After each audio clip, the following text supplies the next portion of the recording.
Spirou Monceau est allé s'imposer 56-61 à Crac Blue Cats Ypres dimanche après-midi. Eva de Vlieger d'un côté, Alison May de l'autre manquait à l'appel. La nouvelle intérieure danoise à Ypres, Anda Nedovic, était bien de la partie alors que Patrick Stenier pouvait compter pour sa seconde fois sur la recrue espagnole Celia Menendez et surtout sur le retour de Likassi en ordre pour jouer. La partie débutait avec un panier de Sine de Vlieger alors que Celia Menendez s'illustrait déjà du côté de Monceau, suivie par Maria Mead, très précieuse dimanche.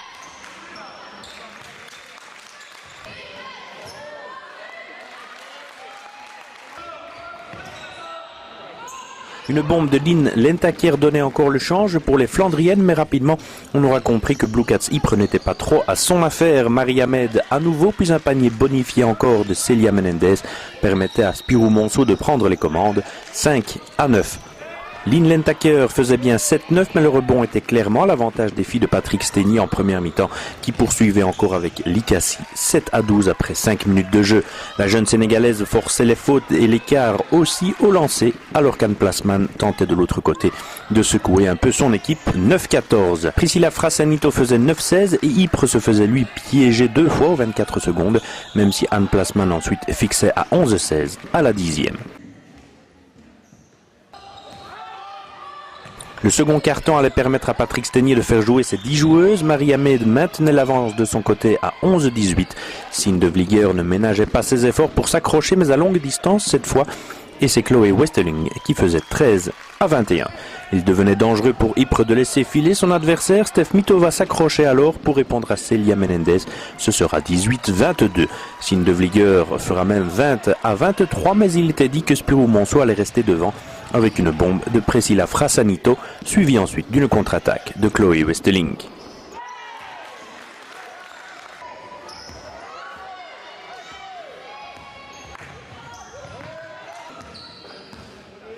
Sine de Vlieger ne lâchait pas prise et plantait elle aussi à longue distance. Ce sera 24-28 et ce sera ensuite 27-28 sur une bombe de Marieke Versavel. Dans les dernières secondes, Likassi puis Maria Mead autorisait pourtant Spirou Monceau à regagner le vestiaire à 27-32 à la pause. Les Ennuyières tenaient le bon bout.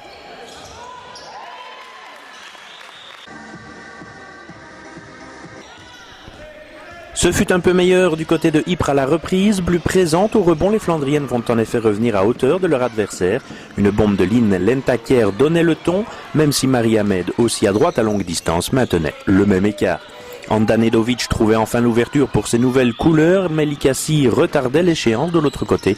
Avec une bombe de Marieke Versavel et les efforts de Sine de Vlieger, Ypres finissait pourtant par égaliser à 39 partout. Ce sera même 41-39 pour les Flandriennes grâce à leur intérieur bulgare. Patrick Stenier était obligé de prendre temps mort pour recadrer ses troupes.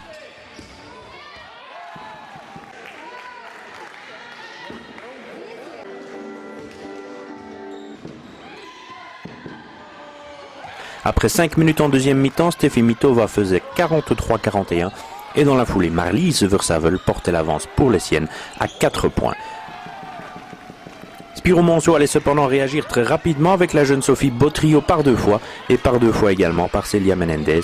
L'Espagnol égalisait à 47 partout d'abord, puis redonnait l'avance à Spirou Monceau au moment de passer le cap de la demi-heure, 47-49.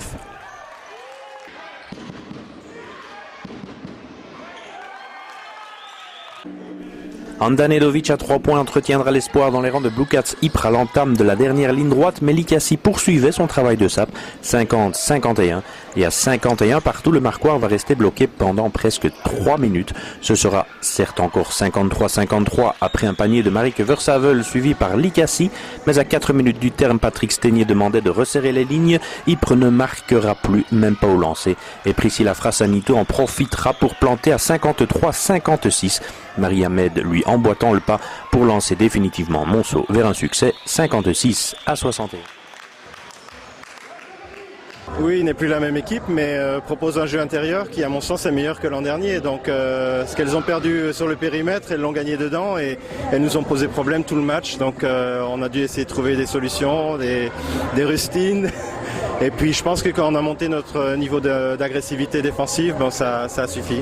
Vous avez fait une bonne première mi-temps aussi. Ben, la première mi-temps a été bien gérée dans le sens où j'ai pu mettre 10 joueuses sur le terrain et c'est en général ce qui paye sur la deuxième mi-temps. Et puis surtout, bon, on regarde avec qui on termine le match. Hein. Ça veut dire qu'on a des solutions. C'est égalité, je pense, à 4 minutes de la fin. Vous prenez temps mort. Qu'est-ce que vous demandez à vos joueuses à ce moment-là? Et à ce moment-là, je demande simplement qu'on arrête de laisser passer au milieu, qui était vraiment notre problème, qu'on passe devant les grandes, qu'on prenne le risque de passer devant les grandes, et derrière qu'on soit beaucoup plus posé en attaque, et je pense que c'est ce qu'on a fait. Cela vous fait un 2 sur 3 en ce début de saison. Vous insistez aussi beaucoup sur la manière. Quel est votre avis à ce moment-ci de la saison? On commence à voir des choses à l'entraînement et en match. Moi, ce qui m'a bien plu, c'est la gestion des ballons chauds en deuxième mi-temps. Donc ça veut dire qu'on commence à avoir confiance en tant qu'équipe. En défense, on n'a jamais été vraiment mauvais nulle part, mais c'est plutôt notre production offensive qui peut être tellement meilleure encore avec le style de jeu qu'on propose. On ne fait pas encore beaucoup de contre-attaques. On a peut-être eu 2 contre-attaques sur tout le match, c'est rien. Mais par contre, quand on fait perdre la semaine dernière à Sint-Katelijne 20 balles, 22 cette semaine, ça veut dire qu'on joue en défense.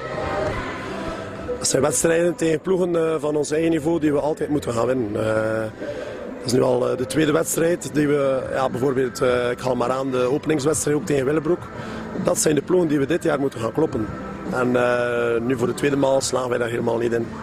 Le problème, c'est toujours ce manque d'agressivité, d'intensité, un problème de rebond aussi en première mi-temps. Dat klopt. We komen echt niet met de juiste ingesteldheid aan de opworp. Dan kunnen wij dat even wel weer omschakelen. En dan komen er toch weer vloeiende acties. Na harde defense en zover komen er toch weer offensieve vloeiende acties. Maar dat zijn zaken die vanaf de eerste seconde tot en met de laatste seconde moeten gebeuren. Ik denk dat we met Plasman, met Nedovic en met Miteva, dat we inside dominant kunnen zijn. Maar het grote probleem bij ons is de bal daar krijgen. Vandaag resulteerde dat niet in inside dominantie, maar wel in 25 turnovers. En zo kun je nooit geen wedstrijd winnen. Ça vous inquiète pour l'instant le niveau de jeu de Ypres? Dat weet ik wel. We moeten nog groeien natuurlijk. Ik weet, met het vertrek van Rossel en Meesman moeten de rollen nu wat anders ingevuld worden.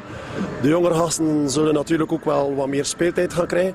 En ook van daaruit moeten we de nodige progressie kunnen gaan krijgen. Maar daarvoor moet er natuurlijk hard gewerkt worden op trainingen. En natuurlijk ook klaar zijn om in wedstrijden 100% ervoor te gaan.